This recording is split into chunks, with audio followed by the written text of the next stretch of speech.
Large, bronze sculpture of a man seated in a hunched-over position, elbow on knee and chin in hand. He stares pensively into a space in the near distance. Figure 7. 1. The Thinker, sculpted by French artist Auguste Rodin at the very beginning of the 20th century, has become a symbol of the intellect-centered pursuit of truth characteristic of the Western philosophical tradition. Credit. Modification of At Rodin Museum by Evgenia/Flickr, CC by 20.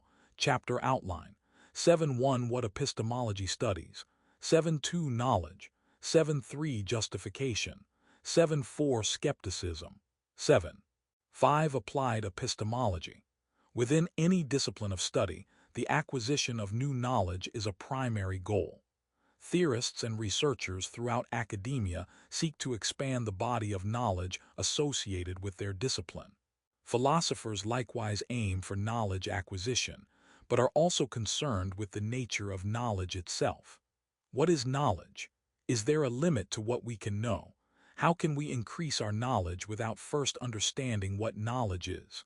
Epistemology is the field within philosophy that focuses on questions pertaining to the nature and extent of human knowledge.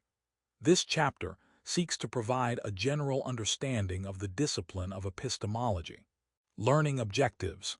By the end of this section, you will be able to describe the study of epistemology, explain how the counterexample method works in conceptual analysis, explain the difference between a priori and a posteriori knowledge, categorize knowledge as either propositional, procedural, or by acquaintance. The word epistemology is derived from the Greek words episteme, meaning knowledge, and logos, meaning explanation, and translated in suffix form logia, as the study of. Hence, epistemology is the study of knowledge. Epistemology focuses on what knowledge is as well as what types of knowledge there are. Because knowledge is a complex concept, epistemology also includes the study of the possibility of justification, the sources and nature of justification, the sources of beliefs, and the nature of truth. How to do epistemology. Like other areas within philosophy, epistemology begins with the philosophical method of doubting and asking questions. What if everything we think we know is false? Can we be sure of the truth of our beliefs? What does it even mean for a belief to be true? Philosophers ask questions about the nature and possibility of knowledge and related concepts, and then craft possible answers. But because of the nature of philosophical investigation, simply offering answers is never enough. Philosophers also try to identify problems with those answers, formulate possible solutions to those problems, and look for counterarguments. For example, in questioning the possibility of knowledge, philosophers imagine ways the world could be such that our beliefs are false, and then try to determine whether we can rule out the possibility that the world really is this way. What if there's a powerful evil demon who feeds you all your conscious experiences, making you believe you are currently reading a philosophy text when in fact you are not? How could you rule this out? And if you can't rule it out, what does this say about the concept of knowledge? In answering epistemological questions, theorists utilize arguments. Philosophers also offer counterexamples to assess theories and positions. And many philosophers utilize research to apply epistemological concerns to current issues and other areas of study. These are the tools used in epistemological investigation: arguments, conceptual analysis, counterexamples, and research. Conceptual analysis and counterexamples. One of the main questions within epistemology pertains to the nature of the concepts of knowledge, justification, and truth. Analyzing what concepts mean is the practice of conceptual analysis. The idea is that we can answer questions like what is knowledge and what is truth by using our grasp of the relevant concepts. When investigating a concept, theorists attempt to identify the essential features of the concept or its necessary conditions. So, when investigating knowledge, theorists work to identify features that all instances of knowledge share. But researchers are not only interested in isolating the necessary conditions for concepts such as knowledge.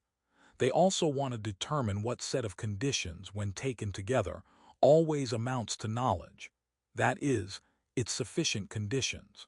Conceptual analysis is an important element of doing philosophy, particularly epistemology. When doing conceptual analysis, theorists actively endeavor to come up with counterexamples to proposed definitions. A counterexample is a case that illustrates that a statement, definition, or argument is flawed. Connections. The introductory chapter provides an in-depth exploration of conceptual analysis. Counterexamples are discussed in the chapter on logic and reasoning. Counterexamples to definitions in epistemology usually take the form of hypothetical cases, thought experiments intended to show that a definition includes features that are either not necessary or not sufficient for the concept. If a counterexample works to defeat an analysis, then theorists will amend the analysis, offer a new definition, and start the process over again. The counterexample method is part of the philosophical practice of getting closer to an accurate account of a concept. Understanding the process of conceptual analysis is key to following the debate in epistemological theorizing about knowledge and justification. For example, a theorist could contend that certainty is a necessary component of knowledge. If a person were not completely certain of a belief, then they could not be said to know the belief, even if the belief were true. To argue against this certainty theory, another philosopher could offer examples of true beliefs that aren't quite certain but are nevertheless considered to be knowledge. For example, take my current belief that there's a bird on a branch outside my office window. I believe this because I can see the bird and I trust my vision. Is it possible that I am wrong? Yes. I could be hallucinating, or the so-called bird may be a decoy, a fake stuffed bird. But let's grant that there is indeed a real bird on the branch and that there is a bird on that branch is true right now. Can I say that I know there is a bird on the branch, given that I believe it's true and I have good reason to believe it? If yes, then the certainty thesis is flawed. Certainty is not necessary to have knowledge. This chapter includes several examples such as this, where a theorist offers an example to undermine a particular account of knowledge or justification. Arguments. As with all areas of philosophy, epistemology relies on the use of argumentation. As explained in the chapter on logic and reasoning, argumentation involves offering reasons in support of a conclusion. The aforementioned counterexample method is a type of argumentation, the aim of which is to prove that an analysis or definition is flawed. Here is an example of a structured argument. Testimonial injustice occurs when the opinions of individuals' groups are unfairly ignored or treated as untrustworthy. If the testimony of women in criminal court cases is less likely to be believed than that of men, then this is unfair. So, if the testimony of women in criminal court cases is less likely to be believed than that of men, this is a case of testimonial injustice. The above argument links the general concept of testimonial injustice to a specific possible real-world scenario: women being treated as less believable by a jury. If women are considered less believable, then it is problematic. Research. Notice that the above argument does not say that women are in fact considered less believable. To establish this thesis, philosophers can offer further arguments. Often, arguments utilize empirical research. If a theorist can find studies that indicate that women are treated less seriously than men in general, then they can argue that this attitude would extend to the courtroom. Philosophers often search for and utilize research from other areas of study. The research used can be wide-ranging. Epistemologists may use research from psychology, sociology, economics, medicine, or criminal justice. In the social and hard sciences, the goal is to accurately describe trends and phenomena. And this is where philosophy differs from the sciences. For epistemology, the goal is not only to describe but also to prescribe. Philosophers can argue that unjustifiably discounting the opinions of groups is bad and to be avoided.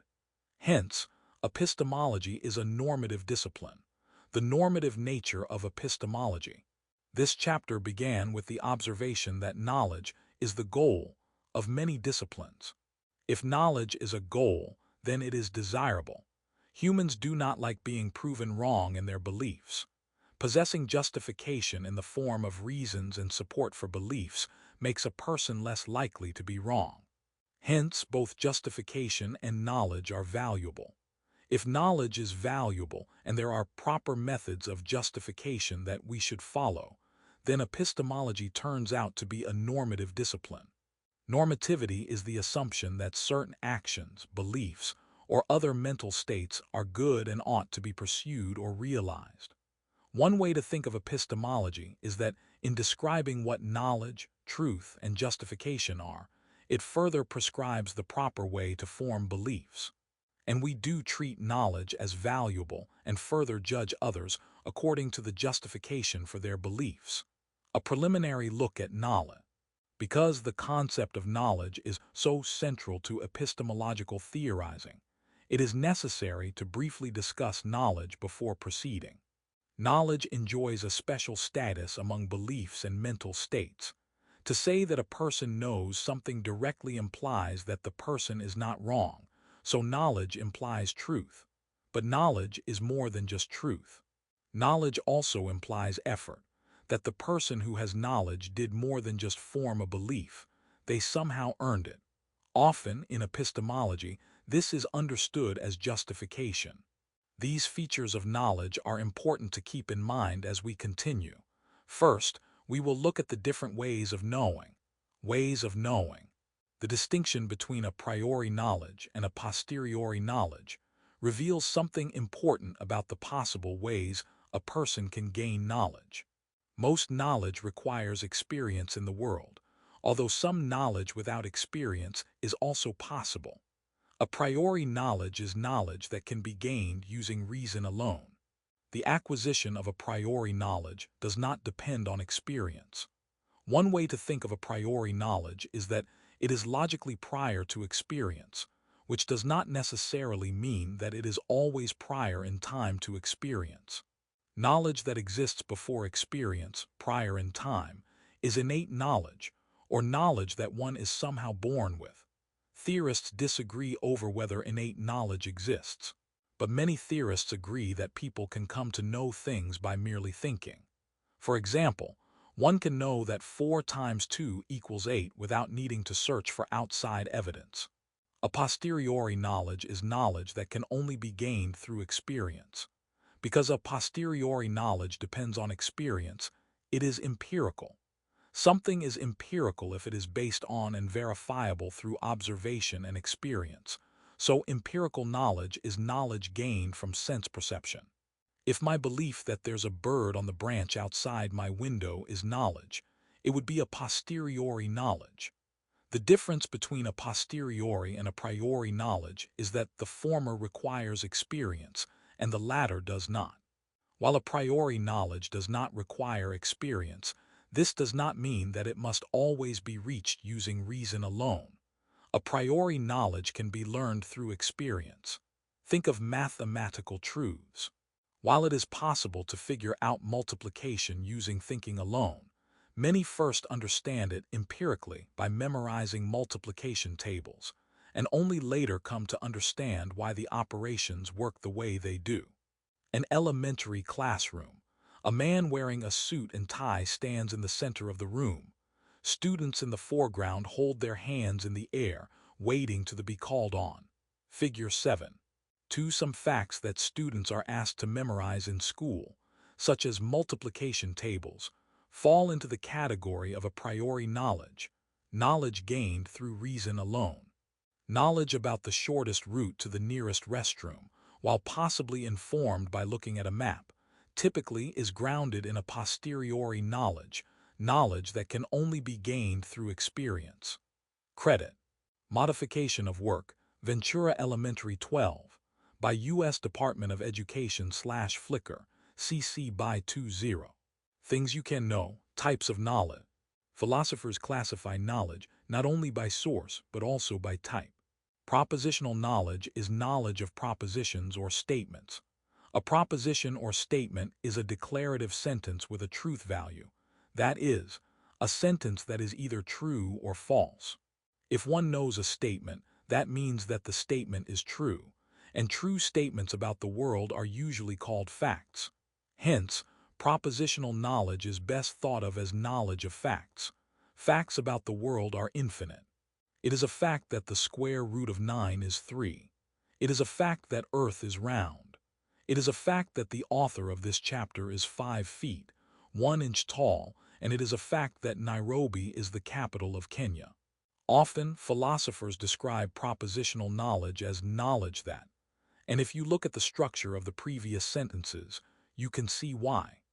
Someone can know that Nairobi is the capital of Kenya, and Nairobi is the capital of Kenya is a true proposition. Propositional knowledge can be a priori or a posteriori. Knowledge of our own height is clearly a posteriori because we cannot know this without measuring ourselves. But knowing that 3 is the square root of 9 is a priori, given that it's possible for a person to reason their way to this belief. Propositional knowledge is the primary focus of traditional epistemology. In the following sections of this chapter, keep in mind that knowledge refers to propositional knowledge. While traditional epistemology focuses on propositional knowledge, other types of knowledge exist. Procedural knowledge is best understood as know-how. Procedural knowledge involves the ability to perform some task successfully. While a person may know that a bicycle stays erect using centrifugal force and forward momentum caused by pedaling, and that the forces of friction and air resistance will affect their speed, this does not mean that they know how to ride a bicycle. Having propositional knowledge concerning a task does not guarantee that one has procedural knowledge of that task. Indeed, one could be a physicist who studies the forces involved in keeping a bike upright, and therefore know many facts about bicycles, but still not know how to ride a bike. Diagram of a person riding a bicycle with various labels for air resistance, friction, rolling resistance, and weight. Figure 7.3 Several forces are at work when a person rides a bicycle. Understanding the physics of cycling does not guarantee that one knows how to ride a bicycle. Attribution. Copyright Rice University, OpenStax, under CC by 4. 0 License. Knowledge by acquaintance is knowledge gained from direct experience. A person knows something by acquaintance when they are directly aware of that thing. This awareness comes from direct perception using one's senses. For example, I have knowledge by acquaintance of pain when I am in pain. I am directly aware of the pain, so I cannot be mistaken about the existence of the pain. British philosopher Bertrand Russell, 1872–1970, is credited with first articulating a distinction between knowledge by acquaintance and propositional knowledge, which he called knowledge by description. Russell 1910–1911. According to Russell, knowledge by acquaintance is a direct form of knowledge. A person has knowledge by acquaintance when they have direct cognitive awareness of it, which is awareness absent of inference. That knowledge by acquaintance is not the product of inference is very important. Inference is a stepwise process of reasoning that moves from one idea to another. When I feel pain, I am acquainted with that pain without thinking to myself, I am in pain. No inference is required on my part for me to know of my pain. I am simply aware of it. It is the directness of this knowledge that differentiates it from all other a posteriori knowledge. All knowledge by acquaintance is a posteriori, but not all a posteriori knowledge is knowledge by acquaintance. My awareness of pain is knowledge by acquaintance, yet when I infer that something is causing me pain, this belief is propositional. Russell's distinction between knowledge by acquaintance and propositional knowledge, if accurate, has important implications in epistemology. It shows that inference is used even in cases of beliefs that people think are obvious. Ordinary beliefs based on perception. Russell thought that one can only have knowledge by acquaintance of one's sensations, and cannot have direct awareness of the objects that could be the cause of those sensations. This is a significant point.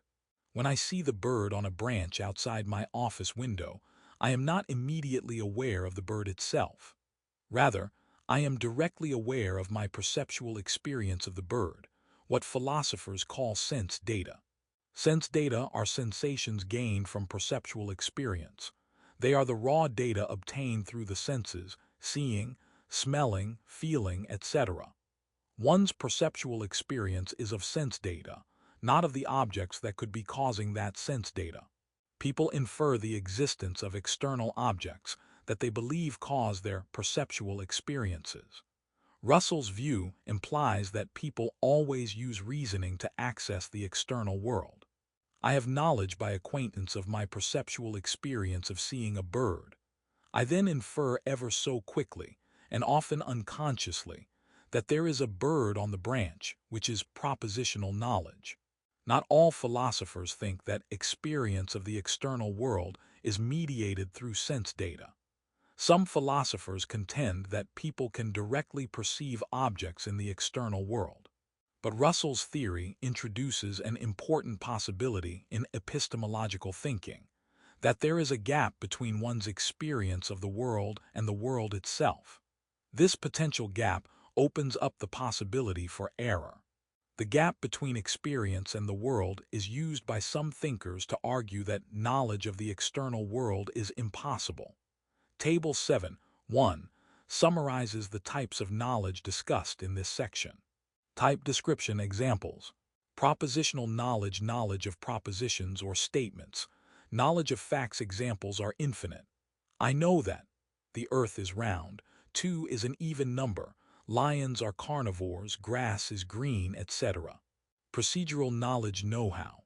Understanding how to perform some task or procedure, knowing how to ride a bicycle, do a cartwheel, knit, fix a flat tire, dribble a basketball, plant a tree, etc.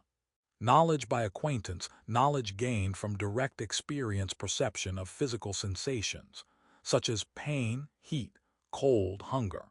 Important to differentiate between the knowledge by acquaintance that is the sensation, e.g., a physical sensation of feeling cold, and related inferences, such as the air temperature must be dropping, which is propositional knowledge. Table 7.1 Types of knowledge.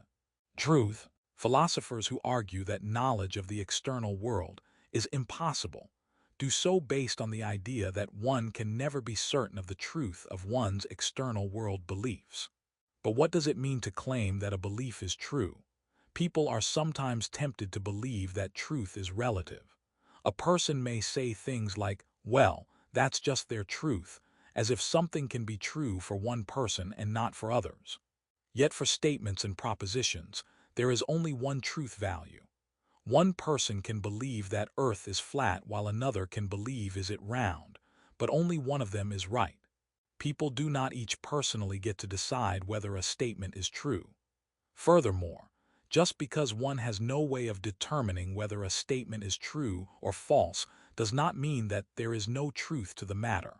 For example, you probably don't quite know how to go about determining the exact number of blades of grass on the White House lawn, but this does not mean that there is no true answer to the question. It is true that there is a specific number of blades of grass at this moment, even if you cannot know what that number is. But what does it mean for a statement to be true?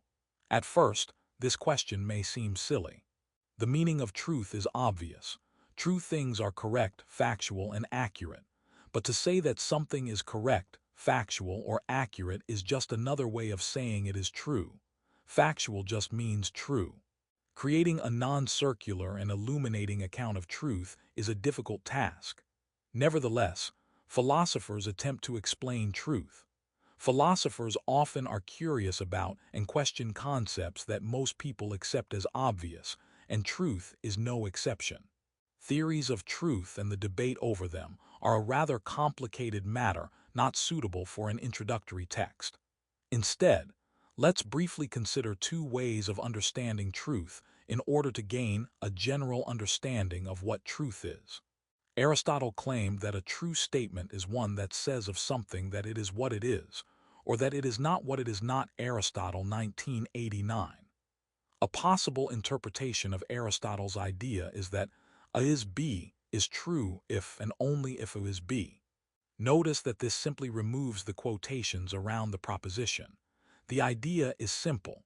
The statement dogs are mammals is true if dogs are mammals. Another way of understanding truth is as a correspondence between statements and the world. The correspondence theory of truth proposes that a statement is true if and only if that statement corresponds to some fact. David, 2015. A fact is a state of affairs in the world, an arrangement of objects and properties in reality. So the statement, the dog is under the bed, is true if and only if there exists in the world a dog and a bed, and the dog is related to the bed by being underneath it. The correspondence theory of truth makes truth a relation between statements and the world. If statements are appropriately related to the world, if they correspond to the world, then those statements can be said to be true. Learning objectives. By the end of this section, you will be able to identify and explain the elements of Plato's traditional account of knowledge, describe the Gettier problem, recall a Gettier case, and explain how it is a counterexample to the traditional account of knowledge. Identify and explain a way of thinking that attempts to solve the Gettier problem. What does it mean to say that one knows something? Knowledge is an important concept in all areas of thought. Knowledge is the goal and therefore enjoys a special status. Investigating the nature of knowledge reveals the importance of other concepts that are key to epistemological theorizing, justification in particular. Sculpted bust of a man's face with thick, shaggy hair and a long curly beard. Figure 7. For this is a copy of a sculpture of Plato completed in approximately 370 BCE. Plato is credited with what is termed the traditional account of knowledge, which explains knowledge as justified true belief. Credit: Plato Solanian Muse Capitolini, MC 1377, by Maryland Nguyen / Wikimedia Commons, CC by 2. 5. Plato and the traditional account of knowledge. Plato, one of the most important of the Greek philosophers, hypothesized that knowledge is justified true belief. Plato's analysis is known as the traditional account of knowledge. Plato's definition is that a person S knows proposition P if and only if P is true. S believes P and S is justified in believing P. Plato, 1997b. Plato's hypothesis on knowledge, often referred to as the JTB account, because it is justified true belief, is highly intuitive. To say John knows P but he does not believe P sounds wrong. In order to know something, a subject must first believe it, and one also cannot say Ali knows P but P is false. A person simply cannot have knowledge of false things. Knowledge requires truth. Last, someone should not claim to know P if they have no reason to believe P, a reason to believe being justification for P. Problems with the traditional account of knowledge. Amazingly, Plato's view that knowledge is justified true belief was generally accepted until the 20th century, over 2,000 years. But once this analysis was questioned, a flurry of developments occurred within epistemology in the latter half of the 20th century. This section discusses the counterexample method at play in the dialectic concerning what knowledge is. Plato's JTB analysis was the first to come under scrutiny. In 1963, American philosopher Edmund Gettier, 1927-2021, published a short paper titled Is Justified True Belief Knowledge?, which upended the JTB canon in Western philosophy. Gettier presents two counterexamples to Plato's analysis of knowledge. In these counterexamples, a person seems to have a justified true belief, yet they do not seem to have knowledge. While Gettier is credited with the first popular counterexample to the JTB account, he was not the first philosopher to articulate a counterexample that calls into question Plato's analysis. But because Gettier published the first influential account, Any example that seems to undermine Plato's JTB account of knowledge is called a Gettier case. Gettier cases illustrate the inadequacy of the JTB account, a problem referred to as the Gettier problem. Dharmakides' mirage. The earliest known Gettier case, long predating the term, was conceived by the 8th century Indian Buddhist philosopher Dharmakides. Dharmakides' case asks one to imagine a weary nomad traveling across the desert in search of water. Dreyfus, 1997. The traveler crests a mountain and sees what appears to be an oasis in the valley below, and so comes to believe that there is water in the valley. However, the oasis is just a mirage. Yet there is water in the valley, but it is just beneath the surface of the land where the mirage is. The traveler is justified in believing there is water in the valley due to sensory experience. Furthermore, it is true that there is water in the valley. However, the traveler's belief does not seem to count as knowledge. Dharmakides' conclusion is that the traveler cannot be said to know there is water in the valley because the traveler's reason for believing that there is water in the valley is an illusory mirage. Russell's case. Perhaps you've heard the phrase, even a broken clock is right twice a day. The next case relies on this fact about broken clocks. In 1948, Bertrand Russell offered a case in which a man looks up at a stopped clock at exactly the correct time. There is the man who looks at a clock which is not going, though he thinks it is, and who happens to look at it at the moment when it is right. This man acquires a true belief as to the time of day, but cannot be said to have knowledge. Russell, 1948, 154. Imagine that the clock the man looks at is known for its reliability. Hence, the man is justified in believing that the time is, for example, 4:30. And as the case supposes, it is true that it is 4:30.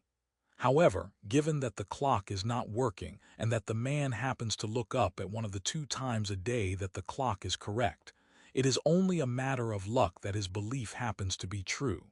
Hence, Russell concludes that the man cannot be said to know the correct time. Fake barn country. The last Gettier case we will look at is from American philosopher Carl Ginnett, B. 1932, Goldman, 1976. Henry is driving through a bucolic area of farmland and barns. What he doesn't realize, however, is that the area is currently being used as a movie set, and all the barns save one are actually barn facades.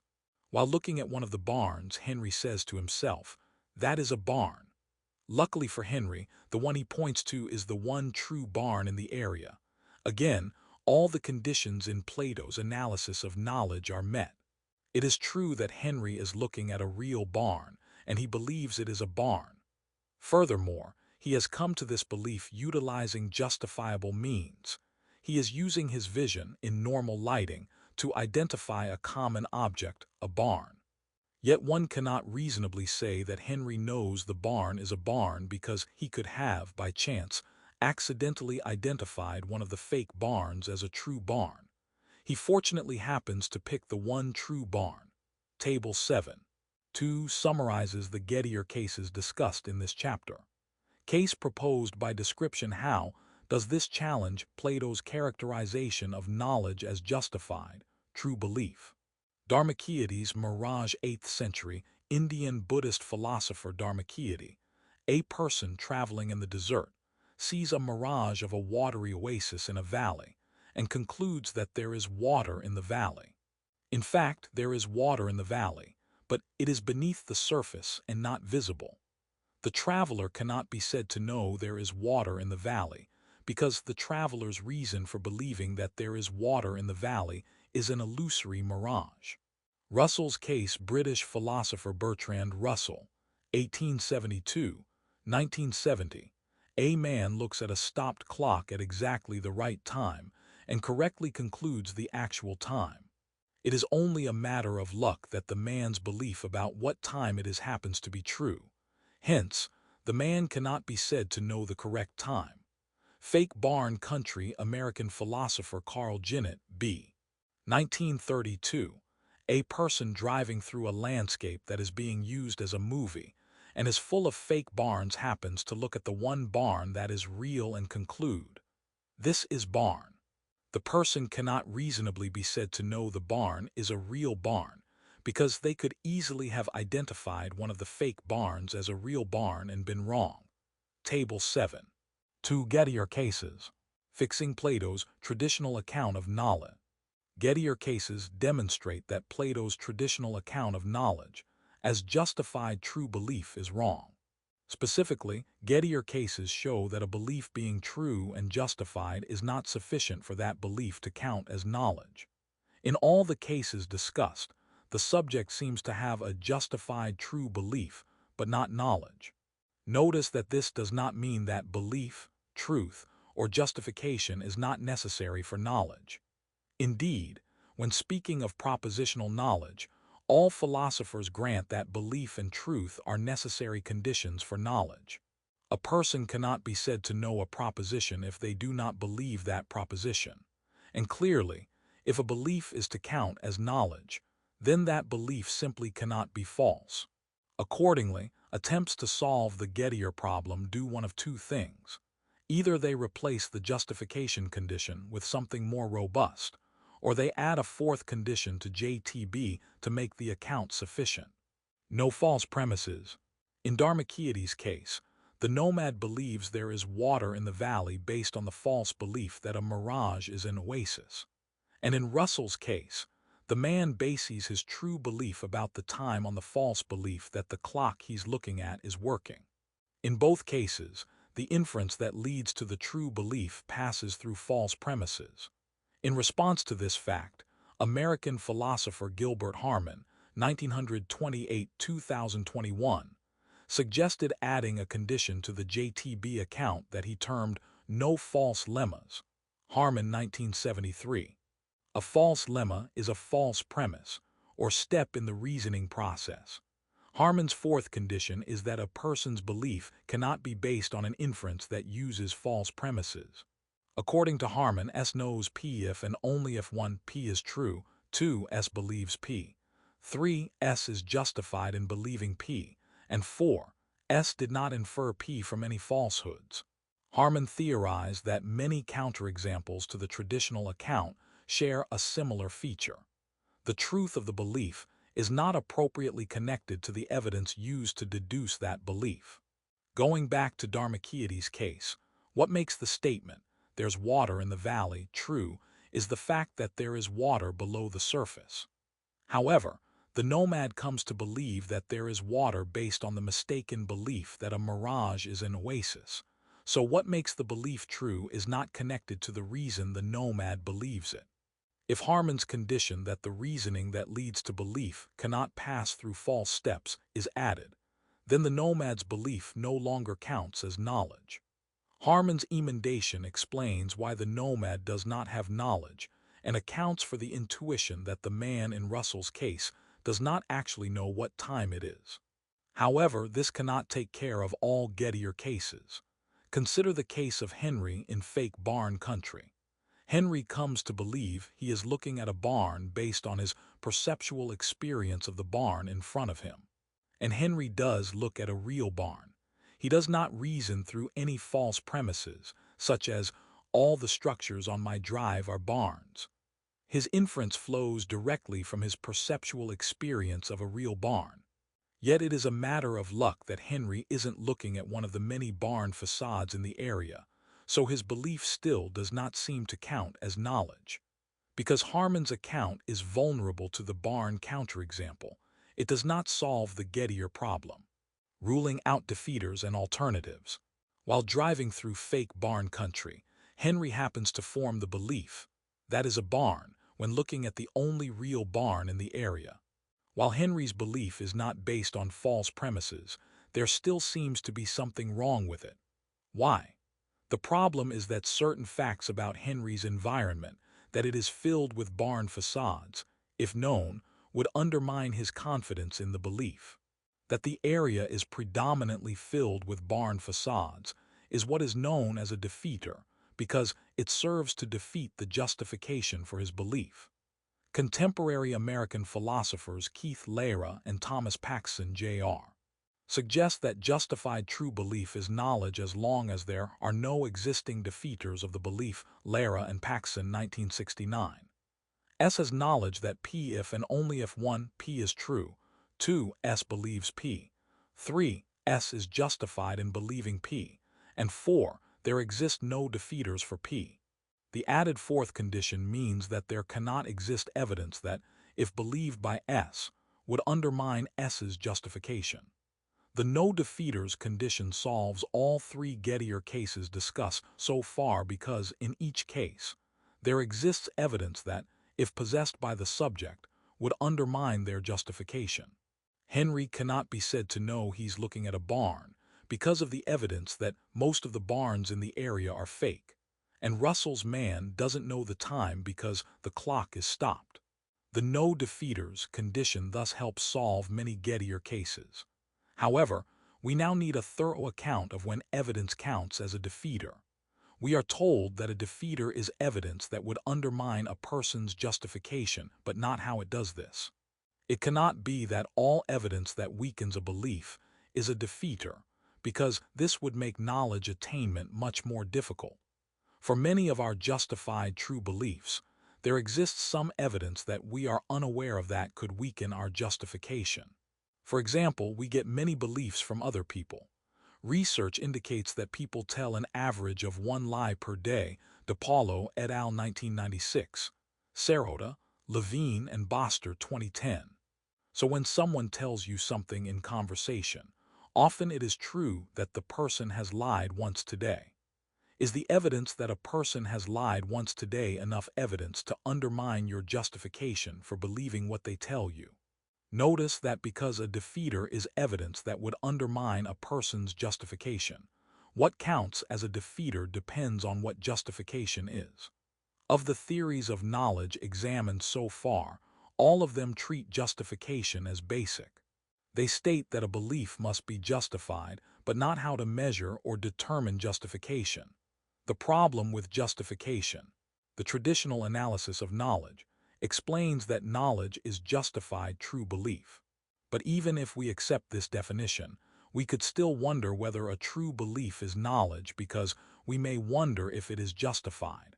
What counts as justification? Justification is a rather broad concept. Instead of simply stating that justification is necessary for knowledge, perhaps a thorough account of knowledge ought to instead spell out what this means. The next section looks more deeply at how to understand justification and how some theorists suggest replacing the justification condition in order to solve the Gettier problem. Learning objectives. By the end of this section, you will be able to explain what justification means in the context of epistemology, explain the difference between internal and external theories of justification, describe the similarities and differences between coherentism and foundationalism, classify beliefs according to their source of justification. Much of epistemology in the latter half of the 20th century was devoted to the question of justification. Questions about what knowledge is often boiled down to questions about justification. When we wonder whether knowledge of the external world is possible, what we really question is whether we can ever be justified in accepting as true our beliefs about the external world. And as previously discussed, determining whether a defeater for knowledge exists requires knowing what could undermine justification. We will start with 2 general points about justification. First, justification makes beliefs more likely to be true. When we think we are justified in believing something, we think we have reason to believe it is true. How justification does this and how to think about the reasons will be discussed below. Second, justification does not always guarantee truth. Justification makes beliefs more likely to be true, which implies that justified beliefs could still be false. The fallibility of justification will be addressed at the end of this section. The nature of justification. Justification makes a belief more likely to be true by providing reasons in favor of the truth of the belief. A natural way to think of justification is that it provides logical support. Logic is the study of reasoning, so logical support is strong reasoning. If I am reasoning correctly, I am justified in believing that my dog is a mammal because all dogs are mammals. And I am justified in believing that 31,332 square equals 444. If I did the derivation correctly. But what if I used a calculator to derive the result? Must I also have reasons for believing the calculator is reliable before being justified in believing the answer? Or can the mere fact that calculators are reliable justify my belief in the answer? These questions get at an important distinction between the possible sources of justification, whether justification is internal or external to the mind of the believer. Internalism and externalism. Theories of justification can be divided into two different types, internal and external. Internalism is the view that justification for belief is determined solely by factors internal to a subject's mind. The initial appeal of internalism is obvious. A person's beliefs are internal to them, and the process by which they form beliefs is also an internal mental process. If you discover that someone engaged in wishful thinking when they came to the belief that the weather would be nice today, even if it turns out to be true, you can determine that they did not know that it would be nice today. You will believe they did not have that knowledge because they had no reasons or evidence on which to base their belief. When you make this determination, you reference that person's mental state, the lack of reasons. But what if a person had good reasons when they formed a belief, but cannot currently recall what those reasons were? For example, I believe that Aristotle wrote about unicorns, although I cannot remember my reasons for believing this. I assume I learned it from a scholarly text, perhaps from reading Aristotle himself, which is a reliable source. Assuming I did gain the belief from a reliable source, am I still justified given that I cannot now recall what that source was?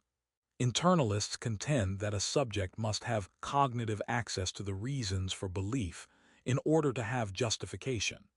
To be justified, the subject must be able to immediately or upon careful reflection recall their reasons. Hence, according to internalism, I am not justified in believing that Aristotle wrote about unicorns. On the other hand, an externalist would say my belief about Aristotle is justified because of the facts about where I got the belief.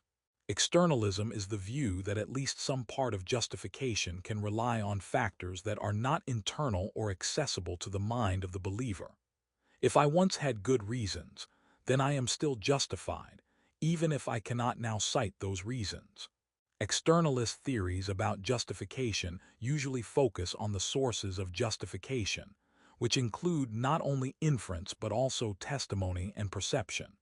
The fact that a source is reliable is what matters. To return to the calculator example, the mere fact that a calculator is reliable can function as justification for forming beliefs based on its outputs. An example of internalism: ruling out relevant alternatives.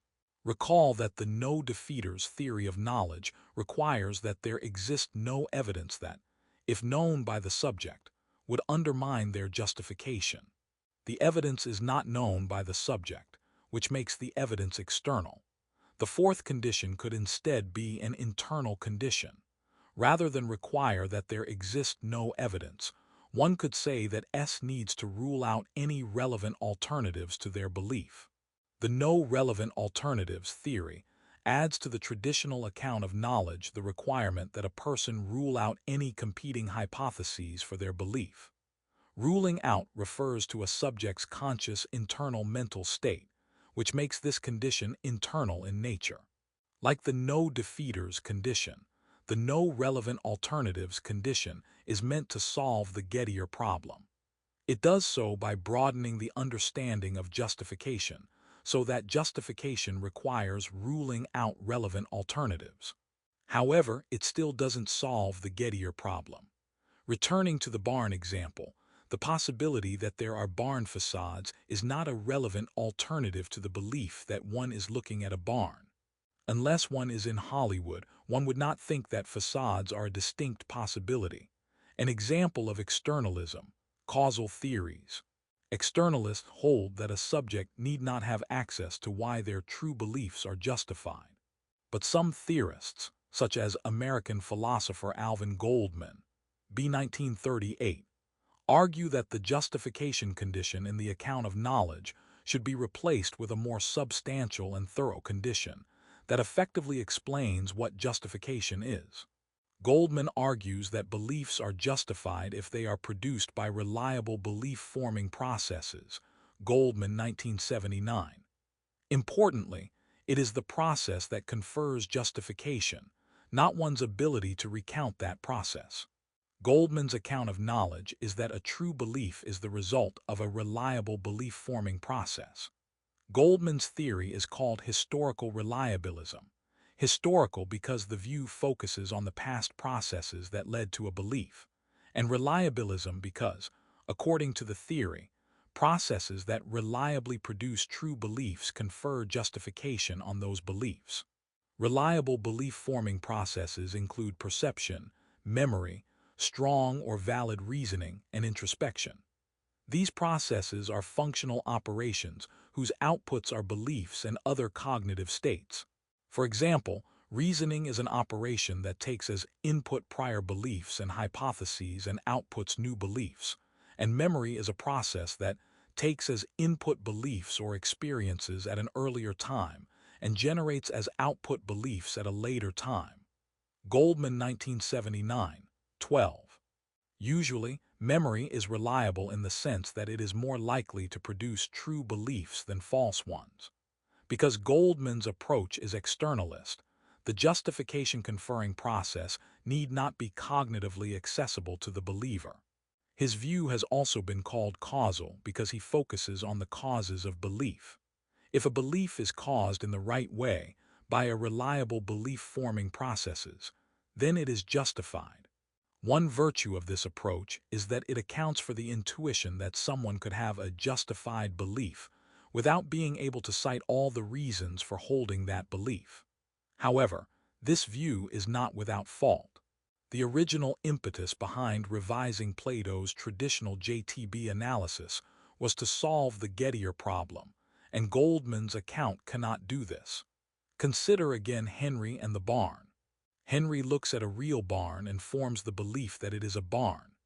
Henry's belief that he is looking at a barn is caused by a reliable belief-forming process, perception. So according to Goldman's account, Henry does have knowledge. Yet many philosophers think that Henry doesn't have knowledge given the lucky nature of his belief.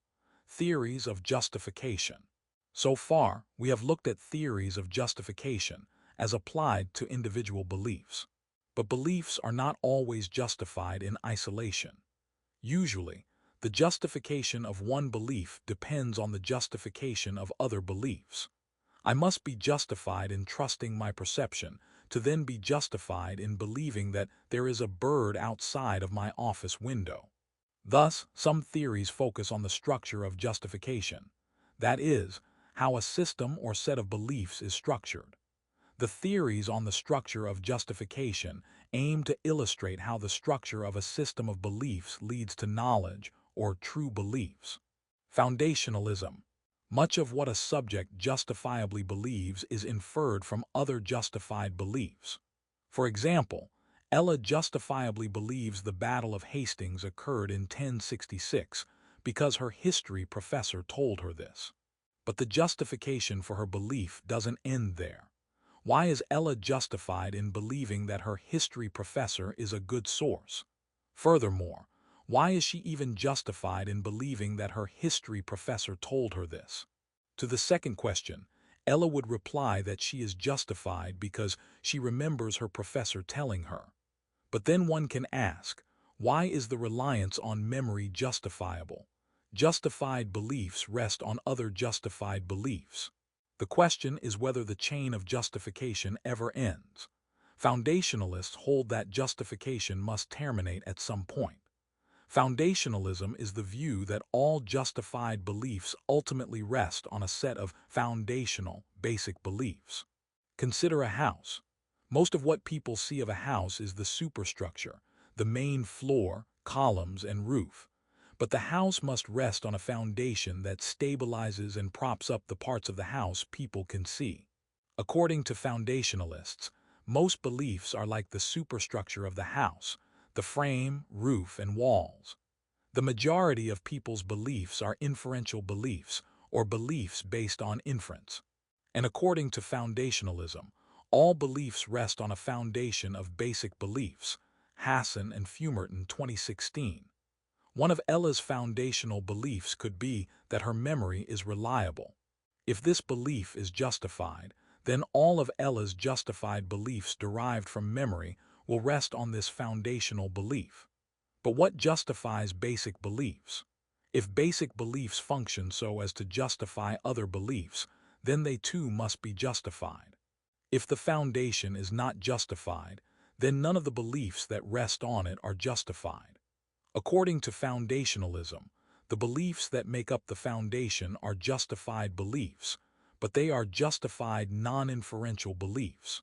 Foundational beliefs must be non-inferential, not based on inference, because if they were inferential, they would get their justification from another source, and they would no longer be foundational.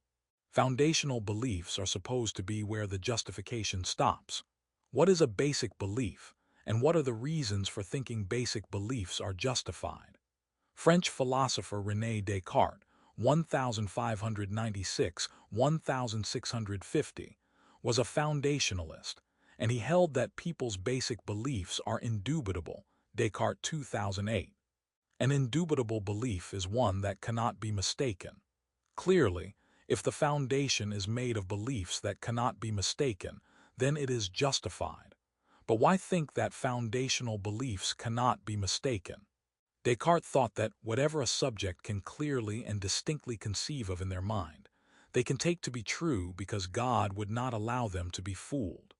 As an illustration of how some beliefs might be indubitable, recall that knowledge by acquaintance is direct and unmediated knowledge. Acquaintance is unmediated by other ways of knowing, including inference, so beliefs gained through acquaintance are non-inferential, which is what the foundationalist wants. Beliefs gained via acquaintance are also justified, which is why Russell deems them knowledge. As an example, imagine that you see a green orb in your field of vision. You may not know whether the green orb is due to something in your environment, but you cannot be mistaken about the fact that you visually experience the green orb. Hence, knowledge by acquaintance is a possible candidate for the foundation of beliefs. Coherence. Coherentism is the view that justification, and thus knowledge, is structured not like a house but instead like a web. More precisely, coherentism argues that a belief is justified if it is embedded in a network of coherent, mutually supported beliefs. Think of a web. Each strand in a web is not that strong by itself, but when the strands are connected to multiple other strands and woven together, the result is a durable network. Similarly, a subject's justification for individual beliefs, taken alone, is not that strong. But when those beliefs are situated in a system of many mutually supporting beliefs, the justification grows stronger. Justification emerges from the structure of a belief system. Bonjour, 1985. Within foundationalism, the justifications for some beliefs can proceed in a completely linear fashion. Ella believes the Battle of Hastings occurred in 1066 because her professor told her, and she believes that her professor told her because she remembers it and thinks her memory is justifiable. One belief justifies another, which justifies another, and so on, until the foundation is reached. Yet very few beliefs are actually structured in this manner. People often look for support for their beliefs in multiple other beliefs while making sure that they are also consistent. Figure 7.5 offers a simplified visual of the two different structures of belief.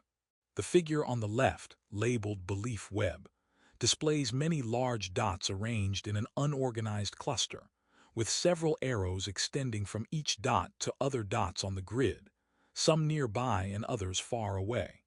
The figure on the right, labeled linear beliefs, displays the same type of dots arranged in a diamond-like array.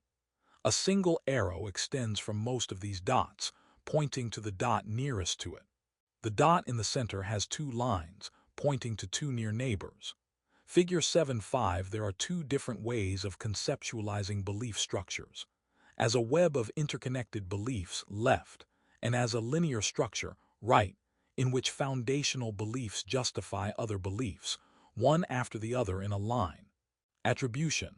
Copyright Rice University, OpenStax, under CC BY 40 license. Often, when we think of the justification for our beliefs, we don't just consider the original source of a belief. We also think about how that belief fits into our other beliefs. If a belief does not cohere with other beliefs, then its justification appears weak, even if the initial justification for the belief seemed strong. Suppose you need to go to the bank, and on your way out the door, your roommate tells you not to waste your time because they drove by the bank earlier and it was closed.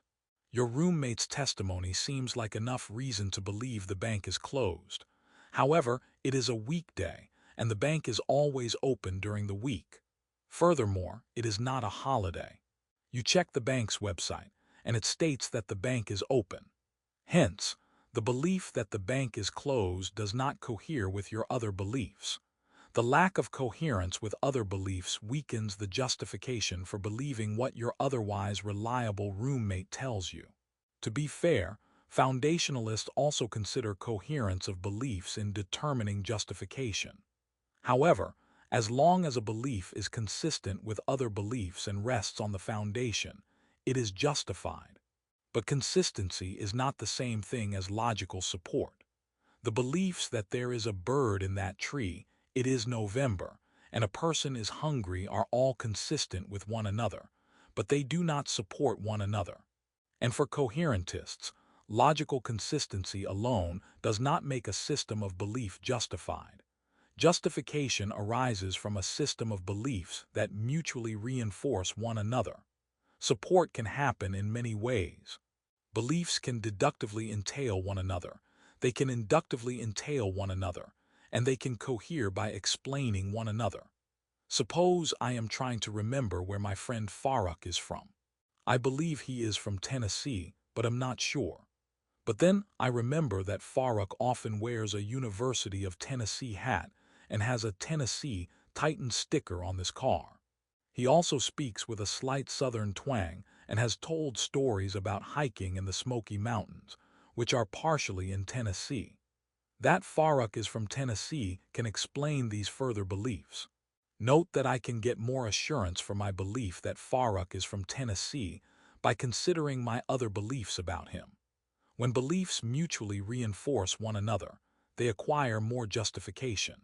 Coherentism more naturally reflects the actual structure of belief systems, and it does so without relying on the notion of basic, justified, non-inferential beliefs. However, coherentism has weaknesses. One objection to coherentism is that it can result in circularity. Within a system of beliefs, any belief can play a roundabout role in its own justification. Figure 7.6 illustrates this problem. 4 boxes labeled A, B, C, and D, arranged in a diamond array. An arrow points from A to B, from B to C, from C to D, and from D to A. Figure 7.6 the circularly problem.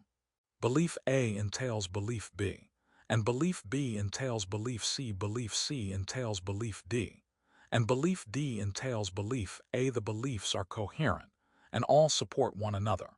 However, each plays a role in its own justification.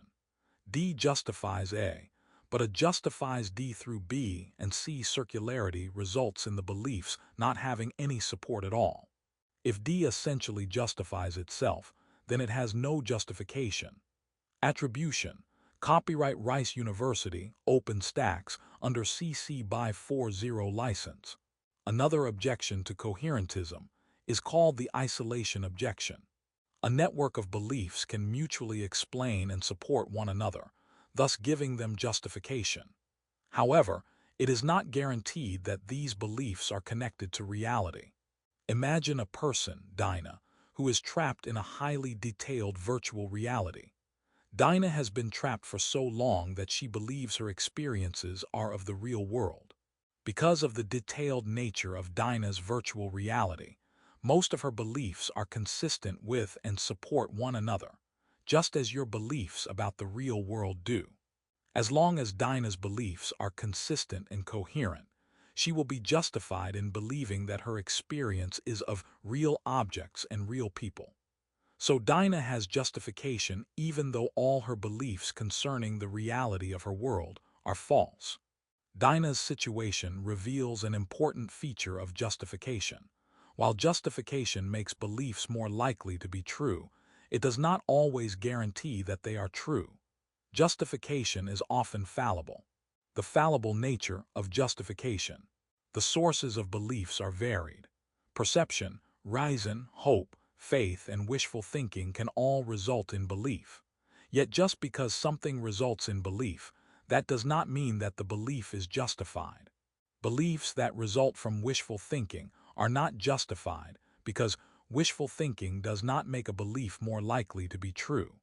A source of justification is a reliable basis for belief. Yet while justification is a reliable source, notice that this does not mean that the belief is true, it just makes it more likely. Justified beliefs can turn out to be false. In order to drive this point home, we will briefly look at 4 different sources of belief. As you will see, each source is fallible. One source of belief is memory. Memory is not always reliable. First of all, that you do not remember something in your past does not mean that it did not happen. Second, when you do remember something, does that guarantee that it happened the way you remember it? Because people can misremember, philosophers distinguish between remembering and seeming to remember. When you actually remember P, then this justifies believing P when you seem to remember P. This does not justify believing P. The problem is that remembering and seeming to remember often feel the same to the person trying to remember. Most beliefs are the product of inference. When you use reason to come to belief, the justification you have is inferential. Hence, inferential justification is equivalent to logical justification. But as discussed in the chapter on logic, not all forms of inference can guarantee truth. Inductive reasoning, which is the most common source of beliefs, is only probable even when done well. Furthermore, people often make mistakes in reasoning. Just because someone reasoned their way to a belief doesn't mean they reasoned well. But assume for a moment that a person comes to a belief using deductive reasoning, which can guarantee truth, and they reason well. Is it still possible that their belief is false? Yes. Deductive reasoning takes as its input other beliefs to then derive conclusions. In good inductive reasoning, if the premises are true, the input beliefs, then the conclusion is true. If the input beliefs are false, then even good deductive reasoning cannot guarantee true beliefs. Another source of belief is testimony. When you gain beliefs based on the stated beliefs of others, you rely on testimony. Testimony is usually considered something that happens only in a court of law, but in philosophy, the term testimony is used much more broadly. Testimony is any utterance, spoken or written, occurring in normal communication conditions. Instances of testimony include news magazines, nonfiction books, personal blogs, professors' lectures, and opinions volunteered in casual conversation. Often, testimony is a reliable source of information and so can be justified. When you form beliefs based on the testimony of experts, it is justified. But even when justified, those beliefs could be false because experts are vulnerable to all of the weaknesses of justification covered in this section. More will be said about testimony in the section on social epistemology. Last, perception can be used as a source of justification.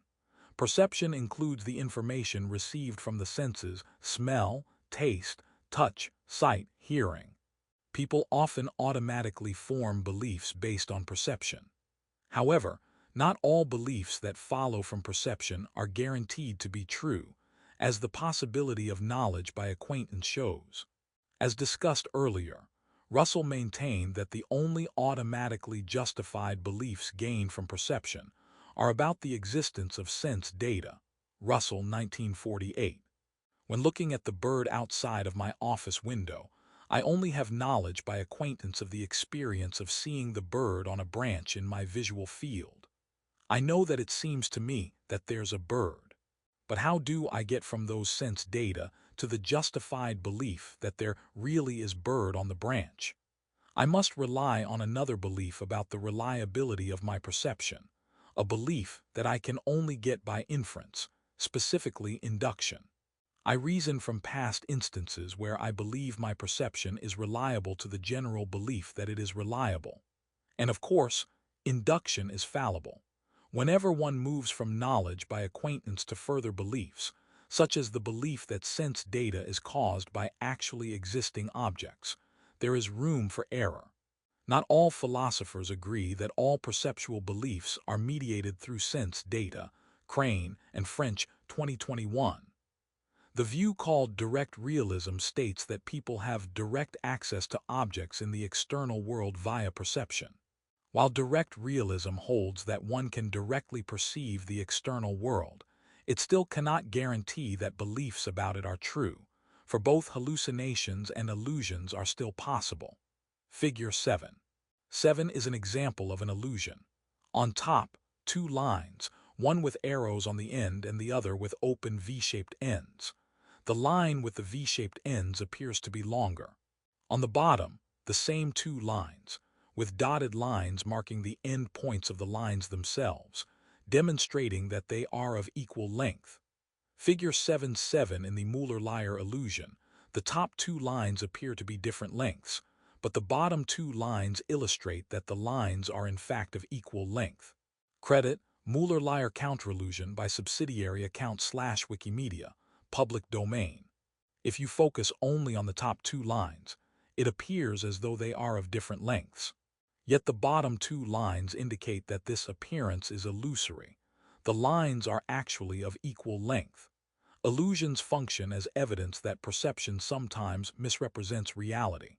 Even direct realists have to contend with the possibility that beliefs gained through sense perception could be wrong. Hence, sources of beliefs, even when they are usually justified, are nevertheless fallible. The possibility that the subject could be wrong is what gives rise to philosophical skepticism, the view that knowledge in some or all domains is impossible. Think like a philosopher. Think critically about the sources of justification explained above. Which of these is more reliable than the others? For each source, identify one instance in which it is reliable and one instance in which it is not. Learning objectives. By the end of this section, you will be able to define skepticism as it is used in philosophy, compare and contrast global and local skepticism, offer and explain a skeptical hypothesis, outline the general structure of argument for global skepticism. Philosophical skepticism is the view that some or all knowledge is impossible. A skeptic questions the possibility of knowledge, particularly justification, in some domain. A global skeptic rejects the possibility of knowledge in general, but one need not reject the possibility of all knowledge. A local skeptic questions the possibility of knowledge only in particular areas of study. One can be a local skeptic about moral knowledge or scientific knowledge. This section will first look at global skepticism and the arguments offered in support of it, and then we'll briefly look at local skepticism. Global skepticism. Global skepticism is a view that questions the possibility of all knowledge. To make their case, global skeptics point to the lack of the possibility of certainty in our beliefs.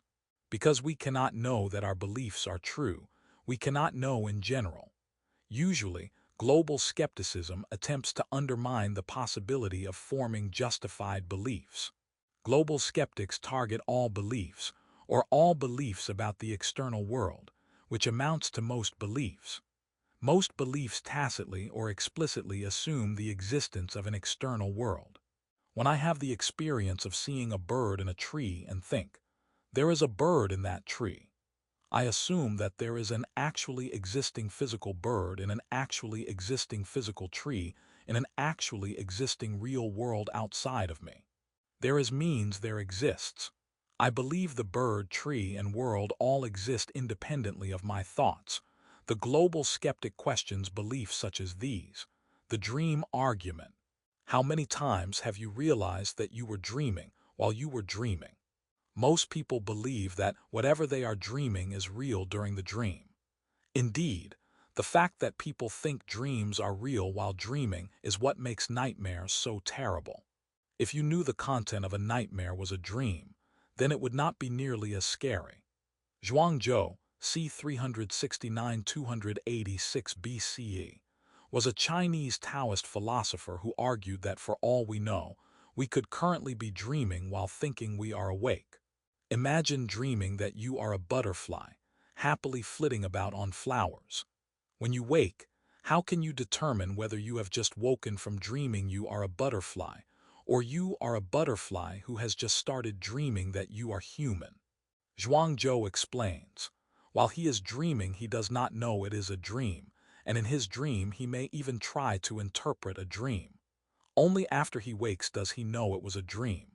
And someday there will be a great awakening when we know that this is all a great dream.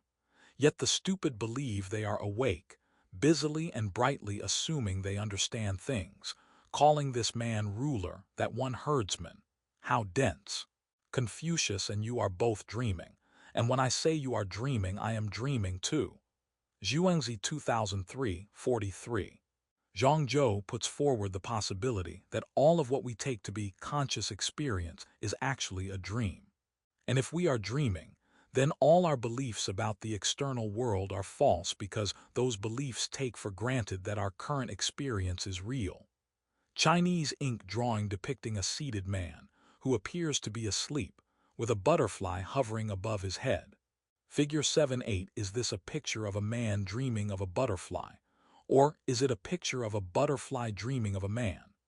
The Chinese philosopher Zhuangzhou asks us to consider the possibility that everything we consider waking experience might actually be a dream. Credit, Zhuangzi Butterfly Dream by Ike Notega/Wikipedia, public domain. The Evil Demon Argument.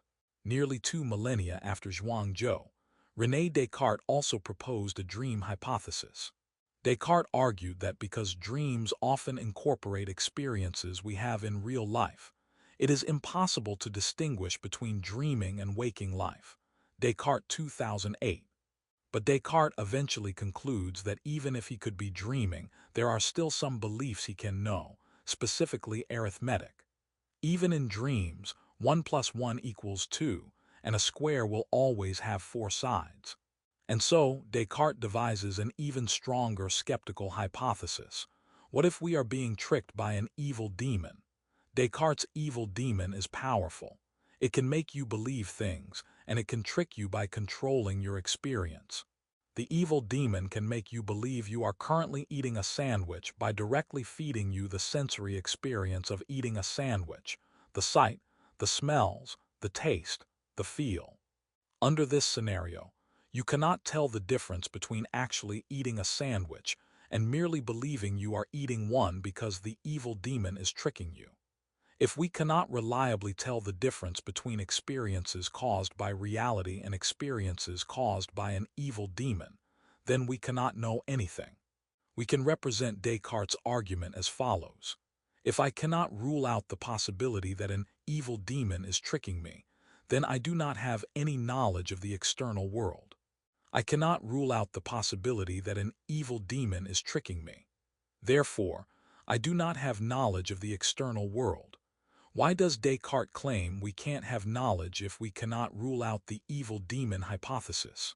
If an evil demon is tricking us, then all our beliefs are wrong. And if we cannot rule out the possibility that we are wrong, then we are not justified. And if we are not justified in our beliefs, then we cannot have knowledge of them. Putnam's brain in a vat. If you don't like evil demons, then consider a more modern version of a skeptical hypothesis. The brain in a vat, conceived of by American philosopher and mathematician Hilary Putnam, 1926–2016. Imagine that while you were asleep last night, a group of scientists kidnapped you and took you to their lab. There, they surgically removed your brain and placed it in a vat of nutrients. The scientists then hooked up your brain to a sophisticated new computer system. They were able to download your memories so as to create new experiences. The result is a seamless experience of consciousness between yesterday and today. When you woke this morning, your life seemed to proceed without disruption. Can you prove that you are not a brain in a vat? No, you cannot. The scenario stipulates that your experience will seem exactly the same whether you are a brain in a vat or not. Other, similar skeptical scenarios are easy to come up with. Consider the possibility that you are caught in a virtual reality world or that you are trapped in the Matrix. Sketch of a brain floating in a liquid-filled beaker, connected to a computer console by several electrodes. A thought bubble rising from the brain reads, "I'm walking outside in the sun." Figure 7. 9. The brain in a vat scenario asks us to consider the possibility that our experiences are the result of deliberate manipulation of our mental processes. Credit: Brain in a Vat by Wikimedia, public domain. General structure of global skeptical arguments. Skeptical hypotheses and the arguments that they inspire all have a similar structure. If I cannot rule out the possibility of SH, then I cannot be justified in believing that I cannot rule out the possibility of SH. Therefore, I cannot be justified in believing that SH is a skeptical hypothesis. P is any proposition about the external world. Premise 1 is the skeptic's challenge, that you must rule out skeptical hypotheses. Premise 2 relies on limitations within your perspective. The skeptic claims that you can rule out the possibility of whatever skeptical hypothesis is at hand only if you are able to construct an argument that defeats that hypothesis using the evidence you have, and a priori knowledge. As demonstrated, this is difficult to do. The nature of the skeptical hypotheses used for global skepticism limits your evidence to the contents of your thoughts. What you take to be evidence of the external world, that you perceive things that seem to be separate from yourself, is effectively neutralized by the possibility of a skeptical hypothesis. Responses to global skepticism. The philosopher who wishes to overcome philosophical skepticism must find reasonable grounds for rejecting the skeptic's argument. The different skeptical arguments reveal a specific conception of the level of justification required for knowledge. Skeptical arguments rely on the existence of doubt. Doubt exists when we cannot rule out a possibility. If we have doubt, we are not certain. We cannot be certain that we are not, say, a brain in a vat. And if we cannot be certain, then we cannot know anything that implies we are not a brain in a vat. Certainty is a very strict measure of justification. One clear possible response is to simply deny that one needs certainty in order to be considered justified. This section looks at some of the classical responses to the skeptic's argument that we cannot know anything. Moore, British philosopher G. E. Moore, 1873–1958, presented an argument against skepticism that relies on common sense. In his famous paper Proof of an External World, Moore begins by raising his right hand and claiming, "Here is one hand," then raising his left hand and claiming, "Here is another hand," Moore 1939. Therefore, he concludes that skepticism is false. At first glance, this argument may seem flippant. It is not. Moore means to replace the second premise in the skeptical argument with his own premise, "I know I have hands." The skeptical argument starts with the premise that if you cannot rule out a skeptical hypothesis, then you do not have knowledge of some proposition pertaining to the external world. Moore uses "I have two hands" as his proposition about the external world. In effect, he accepts the skeptic's first premise, then uses his common sense belief in the truth of "I have two hands" to defeat the skeptical hypothesis. Here is the argument structure. If I cannot rule out the possibility of SH, then I cannot be justified in believing that P. I am justified in believing that P. Therefore, I can rule out the possibility of SH. In claiming that he has two hands, Moore claims that he is justified in believing propositions about the external world.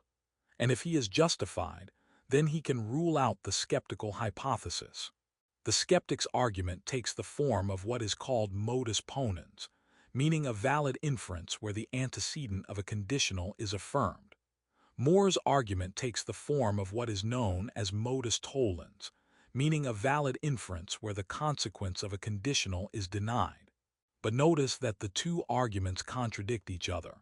If we accept the first premise, then either Moore's or the skeptic's second premise must be false. So why did Moore think his second premise is better? The choice is between thinking you are justified in believing that you have two hands and thinking you are justified in believing the skeptical hypothesis might be true. Moore thinks he has better reason to believe that he has two hands than he does for believing the skeptical hypothesis is true. For Moore, it is just common sense. You have reason to believe that you have two hands, you can see them and feel them, while you have no reason to believe the skeptical hypothesis is true. Many philosophers remain unconvinced by Moore's argument. Any person who accepts the possibility of the skeptical hypothesis will disagree with his premise too. The possibility of the skeptical hypothesis effectively undermines justification in the belief that you have two hands. Contextualism. As we just saw, some theorists reject the notion that you must be certain of a belief, that is, rule out all possible defeaters, in order to have knowledge. Moore thinks he has more justification to believe he has two hands than he does that there's an evil demon tricking him. And in determining whether I am justified in believing in the bird outside my office window, I rarely consider the possibility that I could be a brain in a vat. I'm more likely to focus on my poor vision as a defeater. In the context of bird identification, wild skeptical hypotheses seem out of place. Indeed, we often adjust how much justification we think is needed for a belief to the task at hand. Contextualism is the view that the truth of knowledge attributions depends on the context. Contextualism is a theory about knowledge and justification. When we attribute knowledge to a subject S, the truth of the knowledge claim depends on the context that S is in. The context of S determines the level of justification needed for a true belief to count as knowledge. Contextualism comes from the observation that the level of confidence needed for justification changes depending on what the belief is as well as the purpose and its importance, among other things.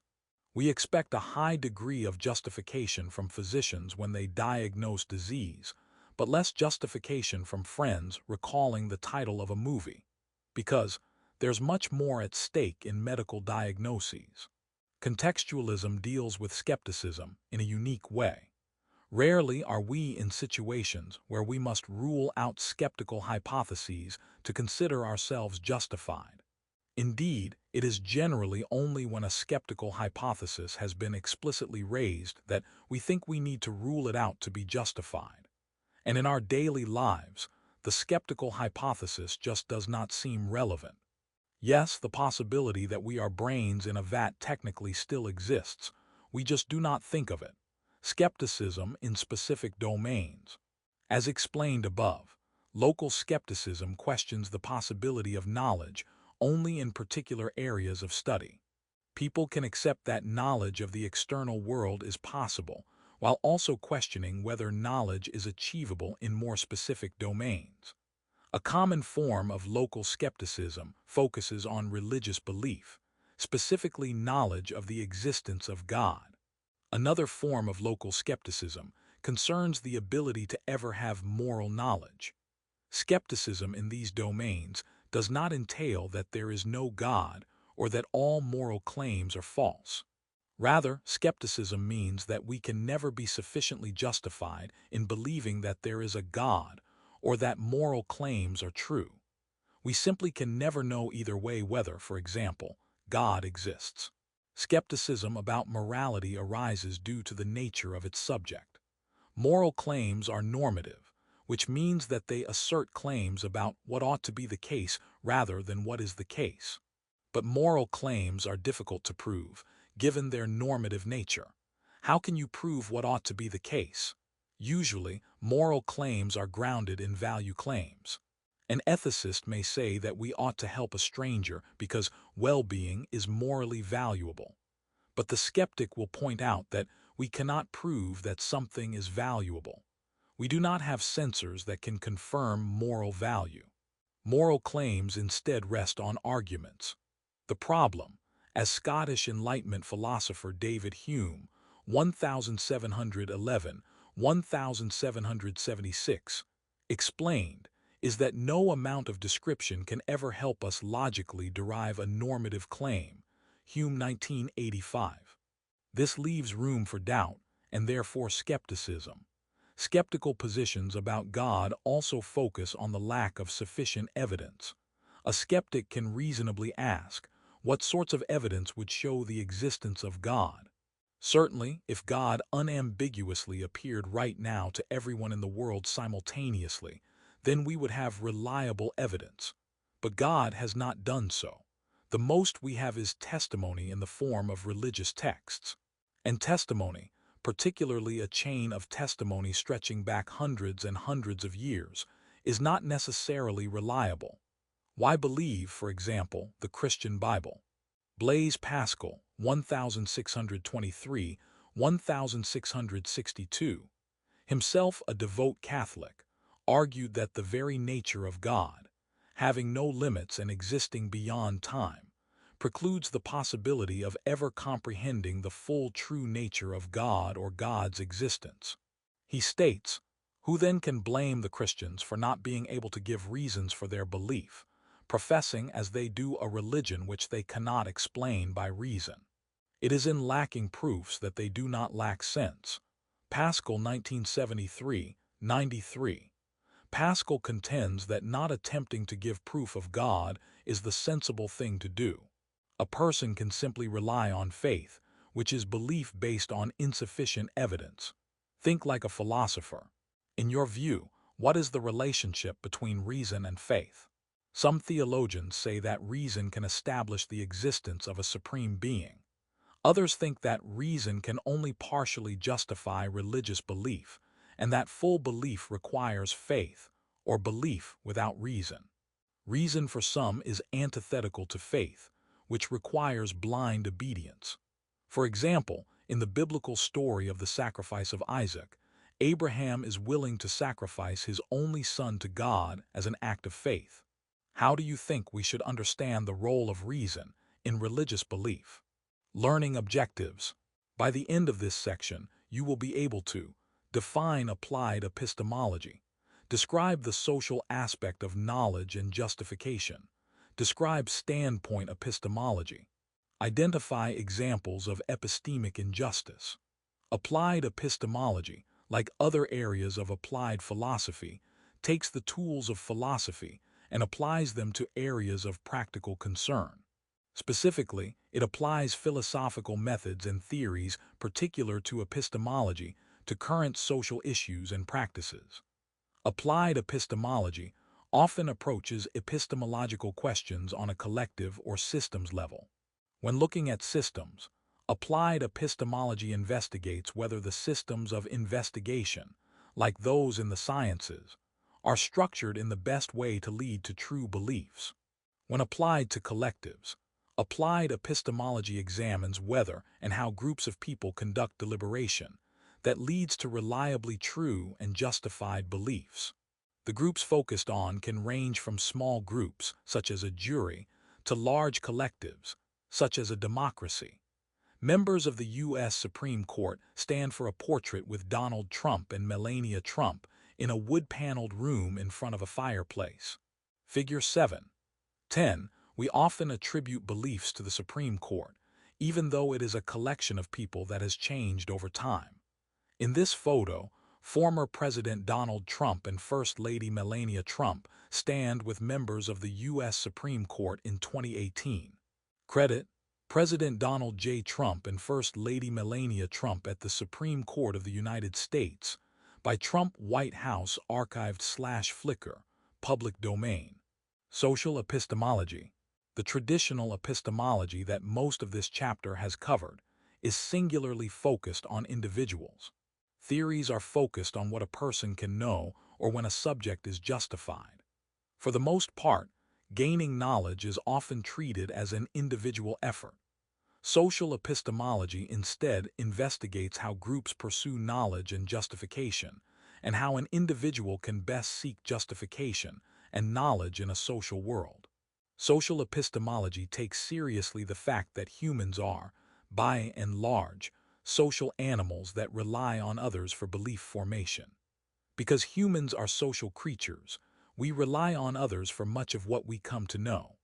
Our dependence on others for true beliefs eases knowledge acquisition, but it also complicates the task due to concerns regarding the reliability of others. How much of your knowledge was gained strictly from independent investigation conducted only by yourself? Very little, most likely. We rely on other humans from the past and present for a very large proportion of our knowledge. Scientific endeavors consist of amending and adding to the work of others over the course of centuries. The propositional knowledge learned in school is gained through layers upon layers of individuals trusting the testimony of others, students trusting the testimony of teachers, teachers trusting the testimony of books, the writers of the books trusting the testimony of sources, and so on. The news we view, the books we read, the conversations we overhear, all of these are social means of gaining knowledge. Testimony. Social means of gaining knowledge are called testimony. Anytime you believe something because you read it or heard it somewhere, you believe based on testimony. Of course, people are not always reliable. People sometimes use poor reasoning, misremember, or even lie. Hence, testimony is also sometimes unreliable, and this raises the question, when is testimony justified? Testimony is clearly of importance to social epistemology. In determining whether to believe what others tell us, we ask whether they are trustworthy. A trustworthy source of testimony is honest, unbiased, rational, well-informed, and clear-headed. We further look for an expert or authority. An expert or authority is a person whose experience, education, and knowledge in an area make them more reliable. Questions surrounding testimony are questions about justification. When are we justified in believing others? Who are we justified in believing in particular situations? When and how does testimony give us justification for a belief? And what do we do when the testimony of others conflicts with our already held beliefs? Large, spacious room with very high ceilings. Bookshelves line the walls. Rows of tables dotted with small reading lamps stretch along the sides with a wide aisle between them. Figure 7. 11. All of the information contained in libraries is a form of testimonial knowledge. This is one of the public reading rooms in the New York Public Library. Credit: New York Public Library by Sumna/Flickr, CC by 20. Peer disagreement. When the testimony of another contradicts your own belief, what should you do? In cases where the other person is an expert and you are not, then the testimony ought to weaken your confidence in your belief. You should either change your belief or withhold from believing either way until you can get further justification. But what should you do when the person is not an expert but an epistemic peer? An epistemic peer is a person who is in an equal epistemic position relative to some domain. That is, they have the same cognitive ability, evidence, and background knowledge in that domain. A person can be an epistemic peer with respect to one domain, but not another. You may know that you are on level epistemic ground with regard to the subject of baseball with your best friend, but that they are an authority compared to you on the subject of baking. Social epistemologists theorize about how peer disagreement ought to function in justification and belief. Some theorists argue that you should always modify your conviction in some way in the face of peer disagreement, though they disagree about exactly how you ought to modify your view. Others maintain that peer disagreement does not always give you reason to think you are mistaken. Francis and Matheson, 2018. Think like a philosopher. When assessing the testimony of a person you believe is an epistemic peer, ask yourself the following questions. Does the person supplying the testimony have a history of lying? Is this person known to have biases that might distort their perceptions? Does this person have a good track record? Does this person's testimony conflict with testimony from others? What are this person's motives? When assessing the testimony of a purported authority on some subject, ask yourself the following questions. Is this a question on which there is expertise? Is the person supplying the testimony an expert in the relevant field? Is there a consensus among experts in the relevant field on the question at hand? Does this person's testimony reflect agreement with the consensus of experts? Is there reason to think this person is biased? Group justification. So far, we have looked at how social factors influence an individual's justification and beliefs. Social epistemology also investigates whether it is possible for groups to have beliefs. We often attribute beliefs to groups of people. We say things like, the United States believes in freedom.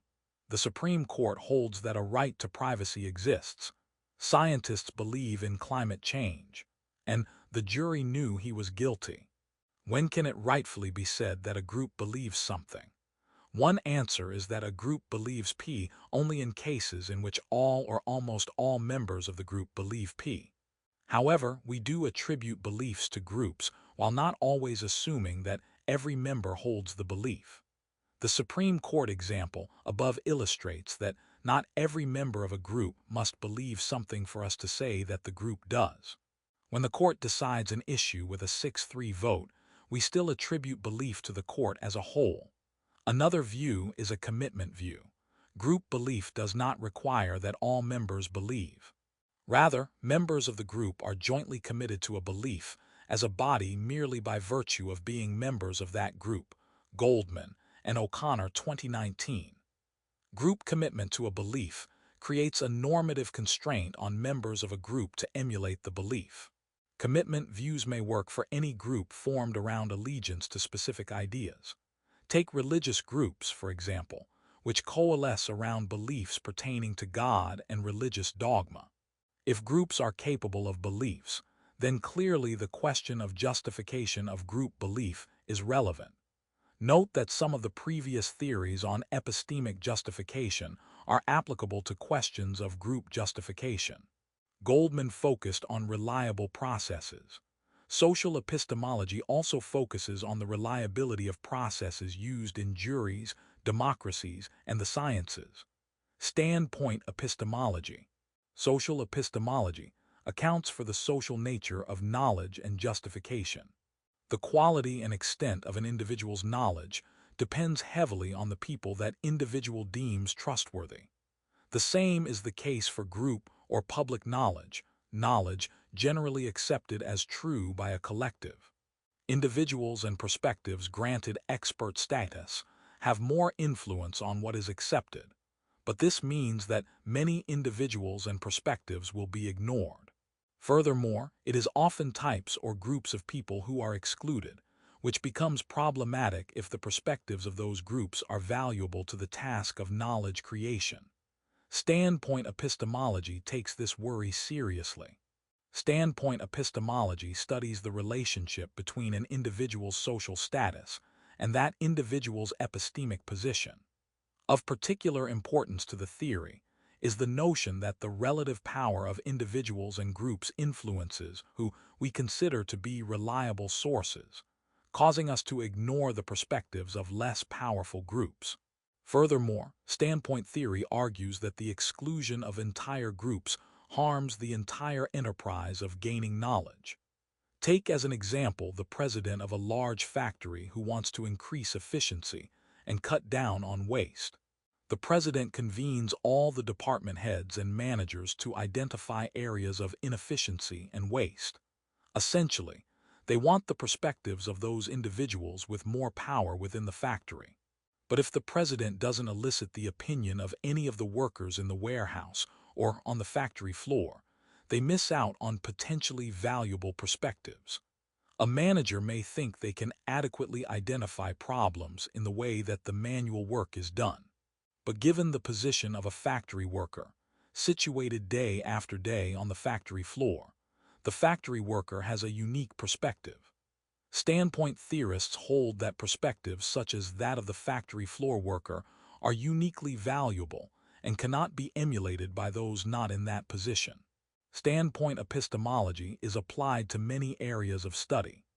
In the social sciences, where the goal is to describe social structures, behaviors, and relationships, standpoint theorists advocate for focusing on the perspectives of traditionally marginalized groups. If the general goal is to study how people do things, then it does not do any good to ignore the experiences of entire classes of people. And when the goal is to discover facts about power dynamics within social institutions, focusing only on privileged perspectives is woefully inadequate. If anthropologists in the 1950s wanted to understand racism and the unequal power structure in the American South, interviewing black citizens would generate more insightful evidence than interviews with white citizens. Black Americans were in a better epistemic position compared to their white counterparts to describe the power structure. Similarly, women are in a better position to explain sexism within a workplace than their male counterparts. People who use wheelchairs are in a much better position to design a truly accessible bathroom. Examples such as these abound. Standpoint epistemology also critiques the traditional hard sciences and medical research. Hard sciences such as biology, chemistry, and physiology are those that rely on controlled experiments, quantifiable data, and mathematical modeling. Hard sciences are generally noted for being exact, rigorous, and objective.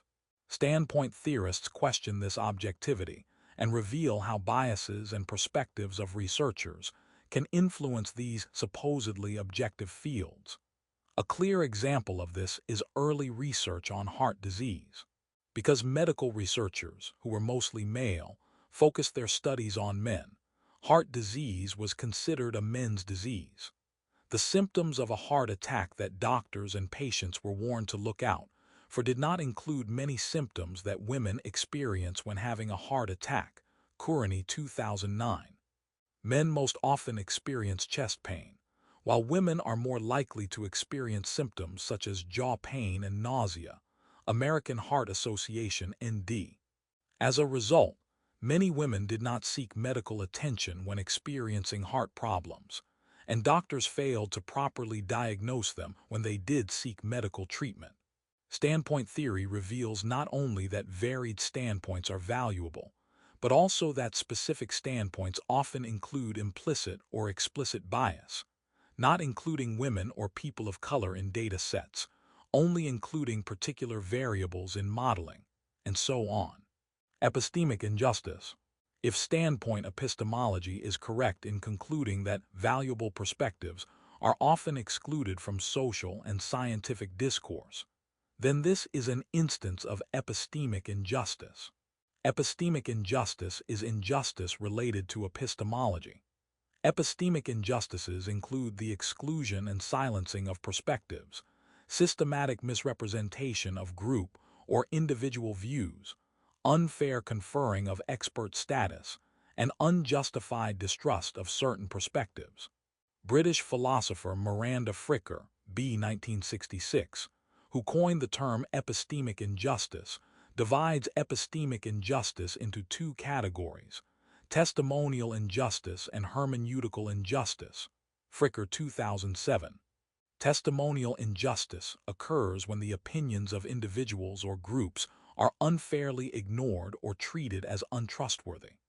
Hermeneutical injustice occurs when a society's language and concepts cannot adequately capture the experience of people living within that society, which thereby limits understanding of their experiences.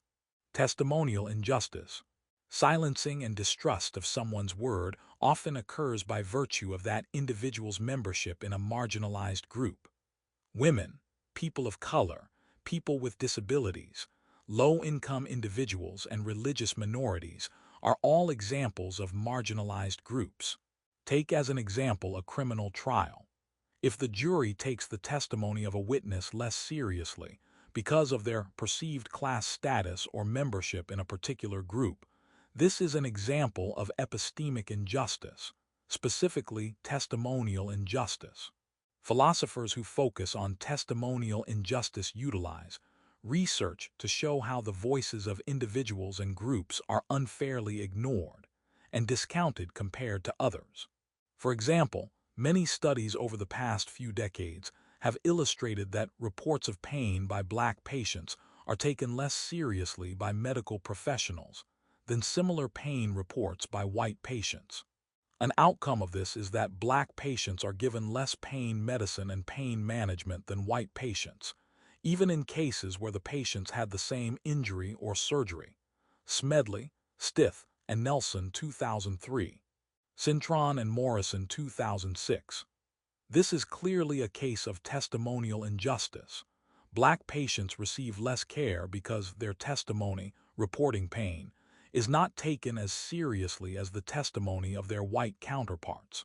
But testimonial injustice also occurs when someone's opinions are systematically misrepresented. To misrepresent a view is to interpret that view in a way that does not align with the original intended meaning. As an example, consider the Black Lives Matter movement and a popular response to it. Black Lives Matter was formed in response to police brutality and racially motivated violence against Black people. The idea was to affirm the value of Black lives. However, a popular response to the movement was the phrase, "All lives matter." This response implies that the message of Black Lives Matter is really that only Black lives matter, which is an unfair and inaccurate representation of the view. A woman stands in the street holding a poster with the words, "All lives can't matter until Black lives matter," written on it. Figure 712, interpreting the phrase, "Black lives matter" to mean, "Only Black lives matter," is an instance of testimonial injustice. Credit, Black Lives Matter by Thames Valley/Flickr, CC by 20. Hermeneutical injustice. Hermeneutical injustice occurs when language and concepts cannot adequately capture an individual's experience, resulting in a lack of understanding of that individual's experience by both the individual and those around them.